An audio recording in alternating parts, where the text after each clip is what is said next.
This video is made for educational and informational purposes only. Please do your research before applying.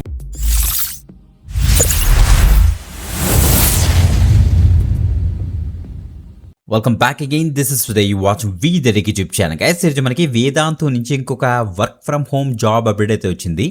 So మీరు teaching అని కాకుండా స్టూడెంట్స్ని guide చేయాలన్నమాట. Okay, ఆన్లైన్లోనే మీరు వర్క్ ఫ్రమ్ హోమ్ చక్కగా ఇంట్లో కూర్చొని వాళ్ళ యొక్క స్టేటస్ అవ్వచ్చు, పేరెంట్తో కమ్యూనికేషన్ అవ్వచ్చు, ఇలాగా కొంత డిఫరెంట్ మనకి యొక్క వర్క్స్ ఉంటాయన్నమాట. సో బోత్ మనకి academic as well as administrative works, ఆ యొక్క అడ్మినిస్ట్రేటివ్ వర్క్స్ చేస్తే సరిపోతుంది అనమాట. Freshers as well experience cans కూడా దీనికైతే అప్లై చేసుకోవచ్చు.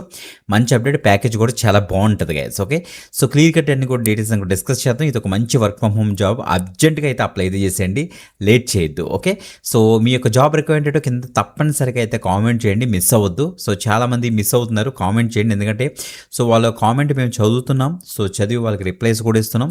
అండ్ మీ యొక్క కామెంట్ తగ్గట్టుగా నెక్స్ట్ వీడియోస్ కూడా మేమైతే ప్లాన్ చేస్తాం. కాబట్టి రెగ్యులర్గా సో వీడియోస్ చూడండి మీరు తప్పకుండా. అండ్ మనకి WhatsApp channel, Telegram channel and Instagram page కూడా మీరైతే ఫాలో అవ్వండి. అక్కడ మేము ఇంకా న్యూ అప్డేట్స్ మేమైతే పోస్ట్ చేస్తున్నాం అన్నమాట. సో మీకు చాలా వరకు యూస్ అవుతాయి ఆ యొక్క అప్డేట్స్, అందుకనే వాటిని కూడా మీరైతే ఫాలో అవ్వండి. ఓకే, ఇప్పుడు డీటెయిల్స్ చెక్ చేద్దామా? Let start. రైట్ గైస్, మీరు ఇక్కడ చెక్ చేసుకోవచ్చు. స్టూడెంట్ అకాడమిక్ మెంటర్ అనే ఒక రోల్కి ప్రజెంట్ వేదాంతు కంపెనీ వాళ్ళైతే మనకైతే అనౌన్స్ చేశారు హైరింగ్. సో వేదాంతు అన్నది తెలుసు కదా, టాప్ ఎడ్యుటెక్ కంపెనీ. సో చాలా మందికి ఐడియా ఉండి ఉంటుంది, దాని గురించి ఎక్స్ప్లెయిన్ చేయాల్సిన అవసరం లేదు. వీళ్ళ యొక్క మెయిన్ హెడ్ క్వార్టర్స్ వచ్చేటప్పుడు మనకైతే బెంగళూరులో అయితే ఉందన్నమాట. టోటల్గా 10 వేకెన్సీస్ అయితే ఉన్నాయి. 0 to 2 years of experience for candidates వరకు కూడా దీనికి అయితే అప్లై అయితే చేసుకోవచ్చు అని క్లియర్గా మెన్షన్ చేశారు. ఓకే, మీరు అకాడమిక్ మెంటర్గా వర్క్ చేస్తారట, క్లియర్గా తెలుస్తుంది ఇక్కడ చూడండి ఒకసారి. Okay, so we're seeking passionate academic mentor to join our team అని మెన్షన్ చేశారు.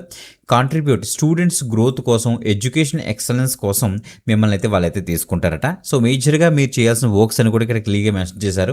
కీ రెస్పాన్సిబిలిటీస్లో మీరు ఇక్కడ చూడండి. ఫస్ట్ అకాడమిక్ సపోర్ట్ మీరైతే ఇస్తారు, అంటే స్టూడెంట్ పెర్ఫార్మెన్స్ని, అసెస్మెంట్స్ని మీరైతే ట్రాక్ చేస్తారన్నమాట.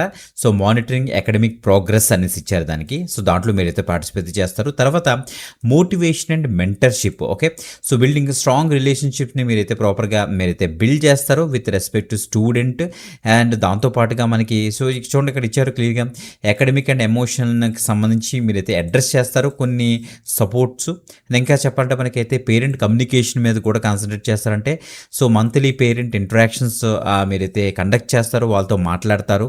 అండ్ వాళ్ళకి ఏమైనా సపోర్ట్ కావాలన్నా, లేకపోతే స్టూడెంట్కి అకాడమిక్ ప్రోగ్రెస్ అసలు ఎలా ఉందో డిస్కస్ చేసి ఇంకా అడిషనల్గా వాళ్ళకి ఏమైనా టీచింగ్ ఏమైనా కావాలన్నది కూడా మీరైతే రిక్వైర్మెంట్స్ తీసుకుంటారు. పెర్ఫార్మెన్స్ ఇంప్రూవ్మెంట్ మీద వర్క్ చేస్తారు. నెక్స్ట్ ఆపరేషనల్ కోఆర్డినేషన్ చేస్తారట. సో వీక్లీ అండ్ మంత్లీకి కావాల్సిన పేరెంట్ కనెక్షన్స్, స్టూడెంట్స్ తోటి డిస్కషన్స్ అన్ని కూడా చేస్తారు. ఫీడ్బ్యాక్ మేనేజ్మెంట్లోని మీరైతే పార్టిసిపేట్ చేస్తారు. సో అదర్ టీమ్స్తో కోఆర్డినేట్ అయ్యి మీరైతే వర్క్ చేస్తారు. అంటే టీచింగ్ టీమ్స్ ఉంటాయి, కొన్ని అడ్మినిస్ట్రేటివ్ టీమ్స్ ఉంటాయి, ఇంకా అన్ని టీమ్స్తో కొలాబరేట్ అయ్యి మీరైతే వర్క్ చేస్తారు. మీకు కొద్దిగా ఎక్స్పోజర్ ఉండాలి, like physics, chemistry, maths, biology మీద. So like with respect to JEE, నీట్కి సంబంధించిన అన్ని లెవెల్స్లోని కొద్దిగా ఎక్స్పీరియన్స్, ఎక్స్పర్టైజ్ మీకైతే ఉండాలన్నమాట. సో ఎందుకంటే ఆ టీచర్తోని, స్టూడెంట్స్తోని మీరు మాట్లాడి ప్రాపర్గా మెంటార్ చేయాలంటే you should know the concepts and subject. కాబట్టి ఆ యొక్క సబ్జెక్ట్ గురించి కొద్దిగా ఎక్స్పర్టైజ్ ఉంటే సరిపోతుంది అనమాట. Okay, so bachelors degree in any domain, so any graduation, any stream ఈ యొక్క పర్టికులర్ జాబ్కి అయితే అప్లై చేసుకోవచ్చు అని క్లియర్గా మనకి ఇక్కడ తెలుస్తుంది, వాళ్ళే ఇచ్చేసారు. ఓకే, ఇంకా డేటా అనాలిసిస్, అడ్మినిస్ట్రేటివ్ స్కిల్స్ మీకైతే ఉండాలి, అడాప్టబిలిటీ, ఫ్లెక్సిబిలిటీ ఉండాలి. సో చక్కగా ఇంటి నుంచి వర్క్ చేసుకోవచ్చు అని వీళ్ళైతే చెప్తున్నారన్నమాట. వీడియో డిస్క్రిప్షన్ ఫస్ట్ కామెంట్లోనే మనకి apply link and WhatsApp and Telegram channel యొక్క లింక్స్ కూడా మీకైతే దొరుకుతాయి. వాటిని క్లిక్ చేసి తొందరగా అయితే జాయిన్ అవ్వండి. అప్లై లింక్ క్లిక్ చేస్తే మీకు వీధటికి పేజ్ ఓపెన్ అవుతుంది. చూసి కన్ఫ్యూజ్ పడుతుంది, నీట్గా కిందకి స్క్రోల్ డౌన్ చేశారంటే మీకు అక్కడ అప్లై లింక్ అయితే దొరికేస్తుంది. రెడ్ కలర్ బటన్ అనమాట, దాన్ని మీకు ఇచ్చేసి తొందరగా అయితే యాక్సెస్ చేసుకోండి. మంచి ఆపర్చునిటీ, ఎక్కువ మందికి అయితే షేర్ చేయండి. ఇంకొక ఎక్సలెంట్ జాబ్ అప్డేట్తో మళ్ళీ కలుద్దాం. అంతవరకు సెలవు, బాయ్.